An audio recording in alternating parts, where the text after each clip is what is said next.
Today I want to show you one of the best kept secrets in the surfing world. It's a foam. This foam is actually, it's not an EPS foam. It's something else. It's similar and it looks similar.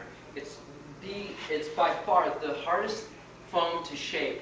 I'm not going to even tell you the name of it. I call it Wonder Foam. But this foam costs double what normal foam costs. And it's the craziest thing to shape. Most shaping machines have a really hard time with it, but it's brilliant. It's got a flex pattern that's just ridiculous. You don't need, and with this foam, I don't like using a stringer. I had one of my top favorite surfboards that I've ever had out of this stuff. It was the second board I ever shaped out of it, and it was 5 years ago. And why I didn't just continue to use this foam and make boards out of it and all that was because I was mostly using the machine at the time, and I started hand shaping almost everything again, because there's just such a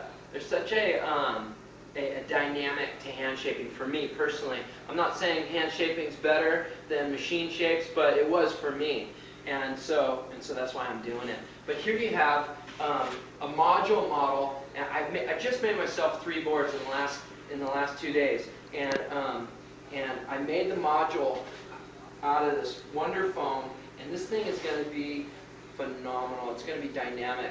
Basically, it has no stringer. It has 5 plugs again.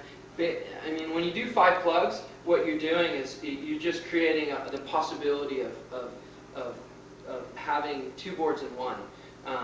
Some people don't believe that, but I'm a firm believer in it. If they don't believe it, it's because they don't know. They don't understand the dynamics of fin placement and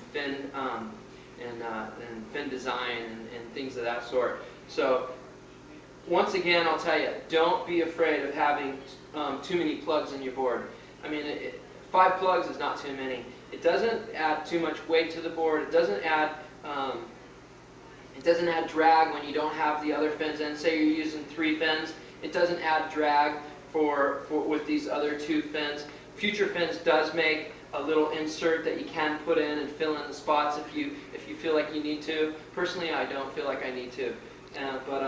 Anyway, this foam, back to the foam. The foam is closed cell. It doesn't take in water. If you ding your board, surf for another 5 hours if you want. This is the best travel companion that a person can have. I personally think this is the best foam and the best model for world travel. You can go out on a 1-foot day, and you can go out on a 12-foot day on this board. This is the module model that we've been doing this model for a couple years. Everybody who tries it loves it, from Damien to just the coot down the street. I'm telling you, old, young, fat, thin, boys, girls, everyone loves this model. It's called the module. Something about it, it doesn't ride like it looks. It rides like a shortboard. It looks kind of fishy, doesn't feel like a fish. It fits in the pocket.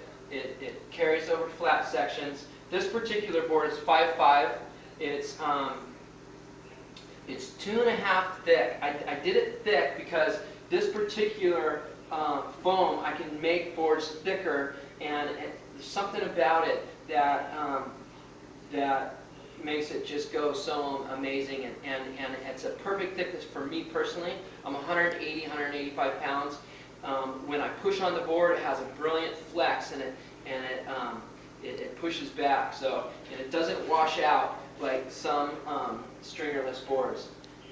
So anyway, the Wonder Foam, 5 fins, module model, brilliant road companion. And what's cool about this is you can put it in a little box and claim it as a sand surfer or something. And you can play with it in the sand if you want, and then call it the sand surfer. With the airlines charging so much money these days, could be a brilliant call.